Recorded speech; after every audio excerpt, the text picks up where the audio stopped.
you got distance, you got midpoint. Any of the graphing problems, kind of like on the quiz, biggest thing there is just give me some points, make sure you graph the points correctly. The biggest thing that I saw on the quiz, and a few people would miss this, is you would put it in the calculator, which I'm telling you, you can use the calculator here. I don't have a problem with that. But you can't just throw a U up wherever you want, right? We know it's a parabola. We know it's going to be a U-shaped graph. But this parabola has to go through the points that would be on that graph. We have to make the graph of that parabola. And so what I would encourage you to do is just come up with a couple of points. Like, for instance, on this one, 0, 3 is going to be where it hits like its low point. And so that's where it's going to come down and hit. And then we would want some points on either side. You could do like 1 and -1. 2 and -2 is going to get it a little bit wider, so that might be even a little bit better points to use rather than 1 and -1, because 1 and -1 hardly even move at all. So you might choose 2 and -2 instead. And you can get those points off of your calculator. I don't have a problem with that one bit, but just make sure that when you graph it, you use those points to graph it so that your graph is accurate, is the biggest thing. You don't have to put anything on the blank over here. There's no answer other than the graph is your answer. And so that's, we give you the coordinate plane here, and then all you got to do is graph it. Is it a function? Simple yes or no. You've got some ordered pairs. You've got a mapping. We've talked about some of those. Vertical line test. Give you a graph. Is the graph a function? Number 7, we talked a lot about domain and range throughout the chapter. One thing I want to talk about on this one is if I were to graph this one, the square root of x minus 6. What's going to happen here, and you can put this into your calculator if you want. You don't have to draw the graph here.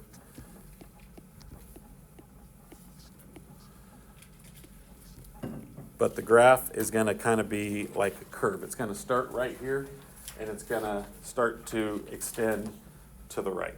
Okay, so I'm just drawing you like a real quick sketch here. It's not a great sketch, but you kind of get an idea of it's going to start at 6, and it's going to go to the right.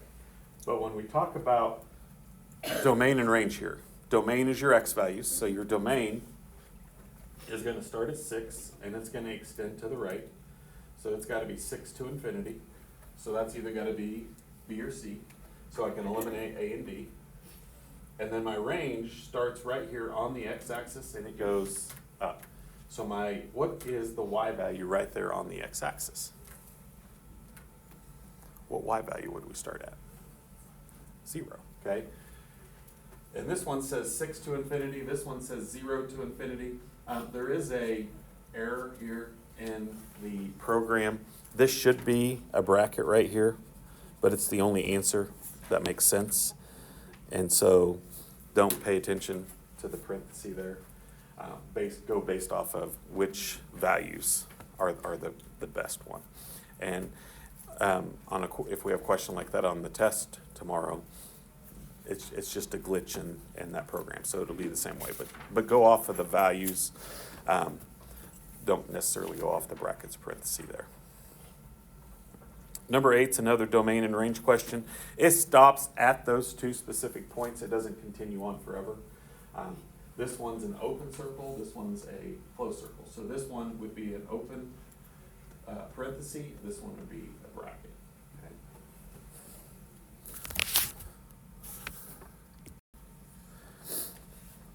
We had one like this on the quiz. Evaluate g of 1. So all we're trying to figure out, 1 is my x value. So we go along the graph until we find out where 1 is at on that graph, and we find out what y value is associated with it.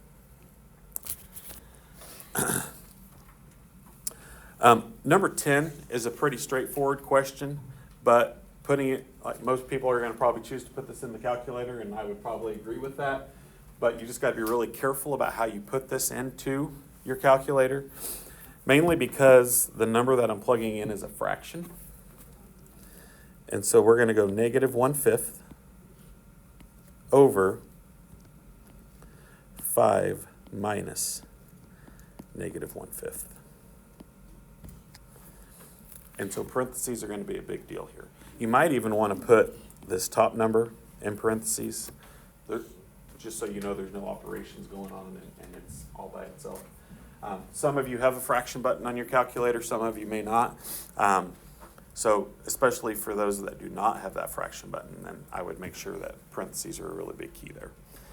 Your answer, the answer probably when you put it in the calculator is going to give you this big long decimal.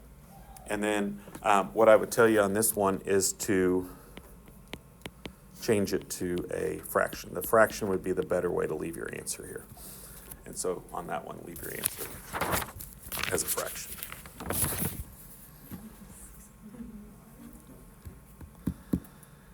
Okay, slope, we got the slope formula up here. On number 12, I would say just solve for y. You get y by itself, put it in slope-intercept form.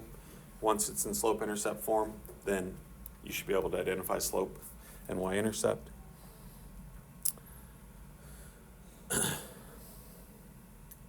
Remember the difference between if it's x equals, it crosses the x-axis, so it's a vertical line. If it's y equals, it's a horizontal line, it crosses the y-axis. And remember the slopes that correspond with those.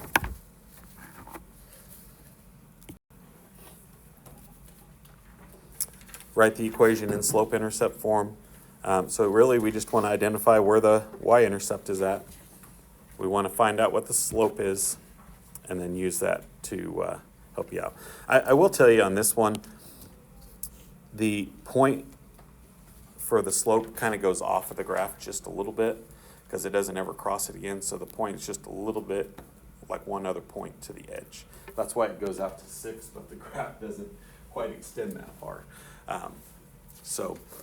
Your graph does go out just a little bit there.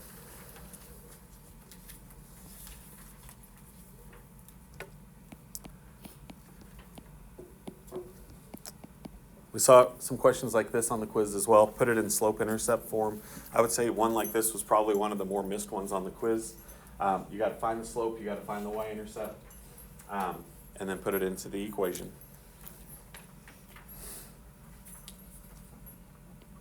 The only difference between 16 and 17 is that you are finding the slope, first of all, and then the first one is parallel, so we're going to keep the slope exactly the same. And then the second one is perpendicular, so we're going to flip the switch on our slope and then write the equation.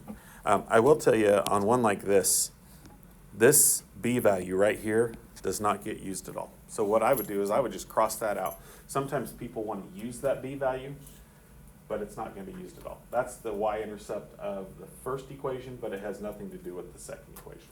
So all I need is to take this slope, flip the switch on it, because this is negative, the new one would be positive, and then this is my point. So in this one, for instance, my slope is 5 over 6, and we're going to use the 0.7, negative 1.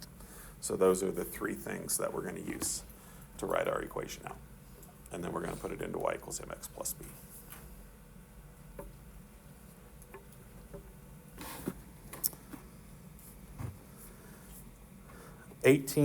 Solve for x, just solve the equation. 19 and 20, same thing, solving for x, get x by itself. So you got some different types there. 21's another solving equation, so you got 3 or 4 solving equations there. A 0, when it says to find the 0, all we're doing here is setting this equal to 0. It's really another way of saying let's find the x-intercept.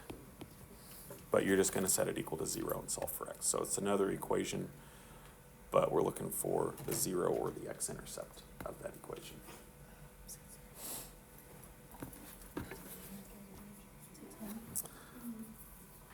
'23 is doing the same thing. Find the x-intercept. Where does it cross the x-axis? It crosses the x-axis right there. It crosses it at -3. So -3, 0 would be my x-intercept, and then the 0 would be -3. So these two kind of go hand in hand. One, the x-intercept, we write it as an ordered pair, and then when we write the 0, we just say where does it cross the x-axis at, which would be at -3. So x-intercept and 0 are interchangeable with each other, just written in a little bit different way.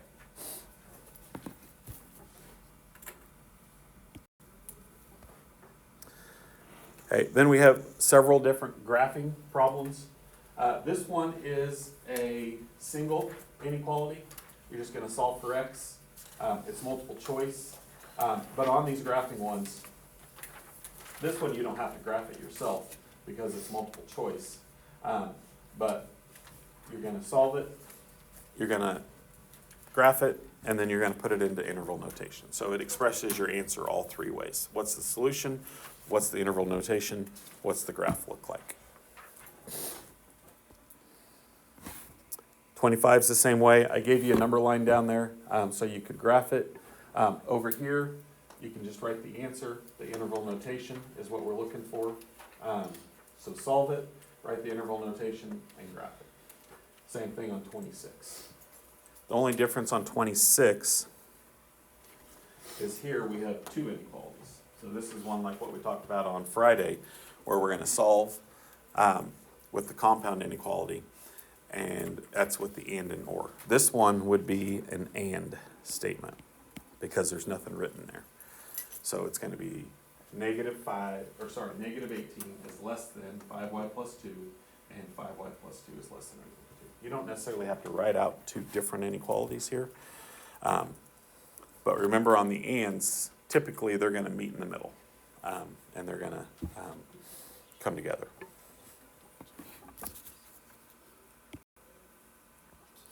Okay, 27 is another inequality. This one's an or statement, so there's two inequalities, but you got an or in between. 28, we did one like that on Friday. I think it was Friday, where we set up an equation. It might have been Thursday, and we used the equation to solve it. It might have actually been on the equation day, which was Thursday. So we did one like that in our notes, if you need to go back and look at that. What is the break-even point? When would job A be better than job B, or vice versa? And so you got to find that break-even point. And then this last one,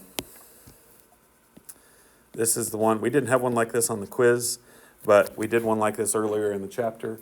This is the one you're going to put it into stat, okay? We're going to go to stat, edit. This is going to be my list 1. This is going to be my list 2. And then once we got it put in, we're going to go to stat. We're going to go to calc. And we're going to go to len, reg. And make sure you do the AX plus B one.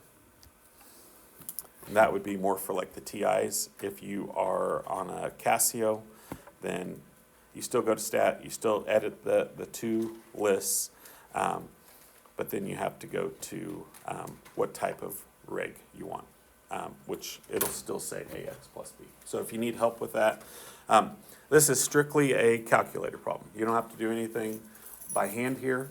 You're just putting the information in. One thing I will tell you to notice, for whatever reason, I don't really like the way they did it, but that is the way they did it. They wrote the X second, which usually we always write right, y equals mx plus b. So notice here that the number in front of the X is going to be your slope. So that's going to be your A value. The B value is going to be the number that's not next to the X. So be careful of that when you decide which one is which. Because like on this one, they have the same two numbers. Same thing here, they have the same two numbers. So make sure you pay attention to which one goes where. That's kind of a tricky thing, and I don't really like the way they wrote it, but I think it's there to kind of confuse you a little bit.